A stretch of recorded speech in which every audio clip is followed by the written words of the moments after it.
Why do I respect money more than people? ఎందుకంటే చాలా రీజన్సే ఉన్నాయి. That piece of colour paper మనలో ఉన్న ట్రూ కలర్స్ అన్ని బయటికి తీసుకొస్తుంది. ఒక్కసారి గుర్తు తెచ్చుకో, ఎన్నిసార్లు నీ పేరెంట్స్ మనీ లేక అవమానపడి ఉంటారో. అదే ఆ మనీ ఉంటే ఆ అవమానాలన్నీ చిటికలో మాయమైపోతాయి. నువ్వెన్నో సంవత్సరాల నుంచి చేయాలనుకుంటున్న పనుల్ని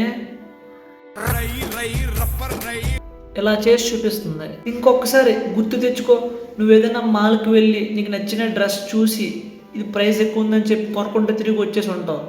లేదా ఏదైనా రెస్టారెంట్కి వెళ్ళి నీకు నచ్చిన ఫుడ్ చూసి దీని ప్రైస్ ఎంత ఉంది అని చెప్పి తినకుండా వచ్చేసి ఉంటావు. లేదా ఏదైనా ప్లేస్కి వెళ్ళాలనుకొని నీ దగ్గర మనీ లేక ఉండిపోయి ఉంటావు. ఇలాంటివన్నీ పాసిబుల్ అయ్యేలా చేస్తుంది. ఈ ప్రపంచంలో ఎన్ని హ్యాండ్లు మారినా సెకండ్ హ్యాండ్ కానిది డబ్బు ఒకటే. ప్రపంచం మొత్తం డబ్బు వెనకతలే పరిగెడుతుంది. అందుకే అయినప్పటికీ కొంతమంది అంటూ ఉంటారు, డబ్బుదే ఉందరా తర్వాత సంపాదించుకోవచ్చు అని. వాళ్ళందరికీ నా ఆన్సర్